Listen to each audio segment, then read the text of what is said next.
असदुद्दीन ओवैसी साहब चुनाव आयोग से मुलाकात की है और जो भी बिहार में मतदाताओं के साथ गलत काम हो रहा उसे पर उन्होंने एक बड़ी जानकारी दी है। एआईएमआईएम प्रमुख असदुद्दीन ओवैसी ने सोमवार को चुनाव आयोग से मुलाकात की और बिहार में चल रहे विशेष गहन पूर्ण निरीक्षण के अभियान पर चिंता जताई। उन्होंने आयोग को बताया कि यह काम राजनीतिक दलों से सलाह मशविरा किए बिना किया जा रहा और यह संविधान के अनुच्छेद 14 का भी उल्लंघन है, जो समानता के अधिकार की गारंटी देता। निर्वाचन सदन में अपनी बैठक के बाद ओवैसी ने संवाददाताओं से कहा कि हमने जो पहला मुद्दा उठाया वह यह था कि एसआईआर के संचालन के लिए राजनीतिक दलों से परामर्श लिया गया।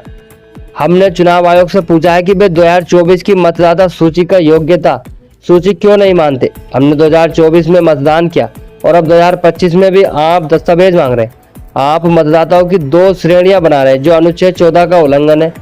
आप क्यों उचित और गलत काम करने पर तुले हुए हैं। चुनाव आयोग ने एक बयान में कहा कि मुख्य चुनाव आयुक्त ज्ञानेश कुमार और चुनाव आयुक्त विवेक जोशी ने ओवैसी के पक्ष वाले एआईएमआईएम प्रतिनिधि मंडल के साथ बातचीत की और उनके सुझाव पर प्राप्त किए हैं।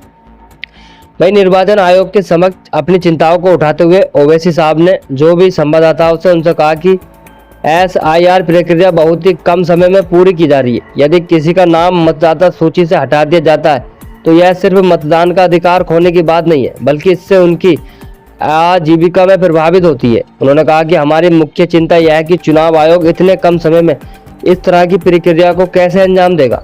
इसका सीधा असर लोगों पर पड़ेगा। हमने इन मुद्दों को चुनाव आयोग के समक्ष रखा, जिससे जो भी व्यवहार, जो भी चुनौतियां और नागरिकों के लिए इससे होने वाली परेशानियां पर जोर दिया गया। ओवैसी साहब ने कहा कि जो लोग अपना पता बदलते हैं, अपना जन्म प्रमाण पत्र मांग रहे हैं, अगर जल्दबाजी में 15-20% लोगों के नाम छूट गए तो यह नागरिकता का मुद्दा बन जाएगा। यह असम डिवोटर संदिग्ध मतदाता जैसा होगा।